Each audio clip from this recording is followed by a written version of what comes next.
3 dias depois de atropelar e matar uma mulher numa faixa de pedestres em Taguatinga, o suspeito do crime se apresentou à polícia. Ele admitiu que estava embriagado e que fugiu mesmo, sem prestar socorro. Kátia Gomes, bom dia. Oi, Malta, bom dia para você, bom dia a todos. O acidente foi na madrugada da última sexta-feira, exatamente nesta rua aqui onde nós estamos, que fica na QNL 13/15. A gente consegue perceber que tem duas faixas de pedestres. Tem essa daqui e tem uma outra ali do outro lado. Então, é um local que tem faixa de pedestre. Realmente, os motoristas, quem mora aqui na região, já conhecem essa pista. Mas, segundo o Detran, essa rua é uma das que mais acontece acidentes com pedestres em todo o Distrito Federal. Inclusive, eu vou mostrar aqui para vocês, o Detran está fazendo neste momento uma ação educativa justamente para falar que não pode beber e dirigir ao mesmo tempo, porque pode sim causar o acidente. A vítima, que foi atropelada sexta-feira, ela se chama Sheila Almeida, tem 43 anos. Ela estava aqui atravessando a pista com o marido e com a filha de 17 anos, quando foi atingida por Lucas Rodrigues, de 23 anos. Depois do acidente, ele não prestou socorro.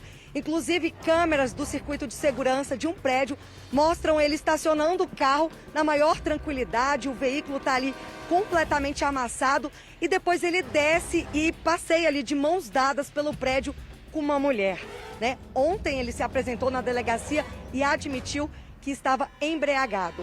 Eu vou conversar agora com o advogado Timóteo Ferreira, que é advogado criminalista, para falar justamente sobre a pena que ele pode cumprir.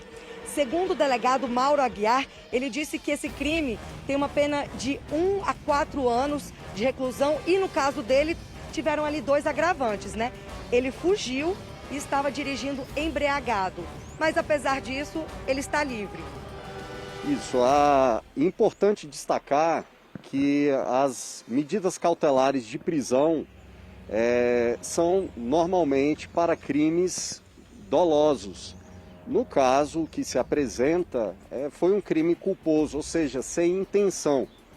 Obviamente, a lei de trânsito ela estabelece já um agravante, na verdade, uma causa de aumento de 1/3 por não prestar socorro. E por não se tratar de um crime com a intenção de matar a vítima, não se admite a nossa legislação processual penal a segregação, ou seja, a medida cautelar de prisão. Mas ele fugiu, não prestou socorro.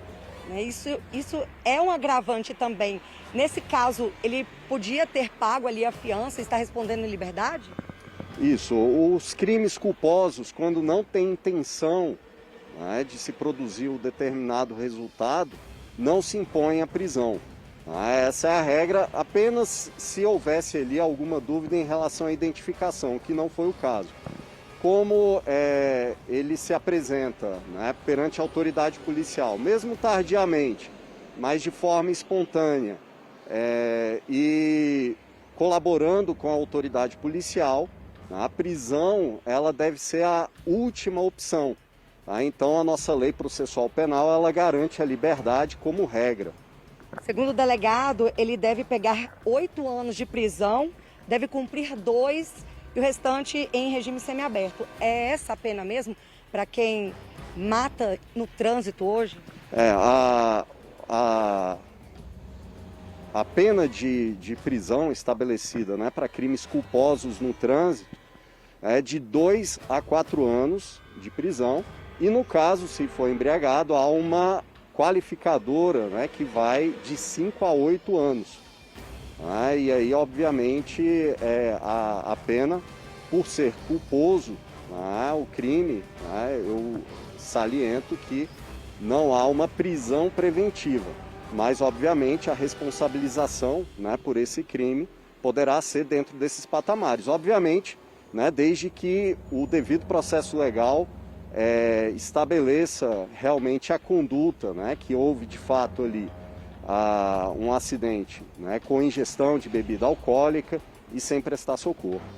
E Malta, nós temos uma nota da defesa do motorista, do Lucas Rodrigues, de 23 anos, e a defesa disse o seguinte, que ele não estava em alta velocidade porque tinha acabado de fazer um retorno próximo a uma faixa de pedestres.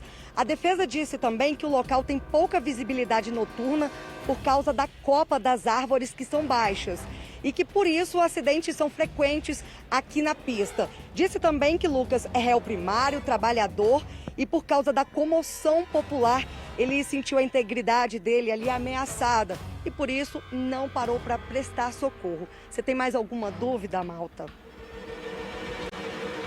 Esclarecesse, no caso, como ele estava embriagado, isso não trata de um dolo eventual quando a pessoa assume a possibilidade de levar alguém à morte?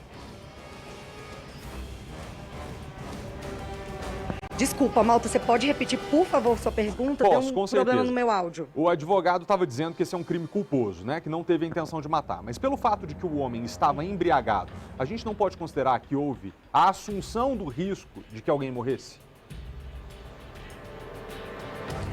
O senhor falou que ele não teve a intenção de matar, mas o fato dele ter ingerido bebida alcoólica não pode ali, de alguma maneira, né, ele responder por ter tido pelo menos o risco de matar uma pessoa? Os nossos tribunais têm tido uma posição de que o simples fato de estar embriagado por si só não configura a assunção do risco de matar, o que seria o chamado dolo eventual. Então, realmente precisa observar o caso concreto, né, se a questão da velocidade, né, então todas as questões que a autoridade policial certamente vai observar. Mas o simples fato de estar embriagado, por si só não configura uma intenção a assumir um risco de produzir um resultado. O problema é que tem que resolver, então, com a lei, né? A lei precisa ser mudada ali de alguma forma para que crimes como esse não volte a acontecer. A lei de trânsito, ela já tem uma pena dura, severa, para aquelas pessoas que cometem com a ingestão de bebida alcoólica. Agora, de fato, né, tem que se observar se a intenção, e aí seria um outro crime, seria já um homicídio, já submetido a um tribunal do júri. Então é uma outra configuração que realmente precisa se analisar em relação ao caso concreto. Mas geralmente os crimes de trânsito, mesmo com ingestão de bebida alcoólica, normalmente são classificados como culposos, ou seja, sem a intenção. Mas a lei ela já é dura, ela já aplica, né, pelo que o legislador considera como proporcional a esses casos. Certo, muito obrigado pelos seus esclarecimentos. Malta, é isso, eu volto com você no estúdio. Obrigado, Kátia. Ela falou já, a diretora está fazendo da resposta do advogado do menino que atropelou. O advogado tem a posição dele, está aqui para esclarecer tecnicamente, mas assim, na minha opinião, dizer que é dura não, né? Porque o rapaz está em casa, matou, vai responder em liberdade, então precisava ser mais dura, mas eu agradeço a ele que tecnicamente se dispôs a trazer os esclarecimentos para a gente aqui ao vivo. Obrigado, Kátia, pelas informações.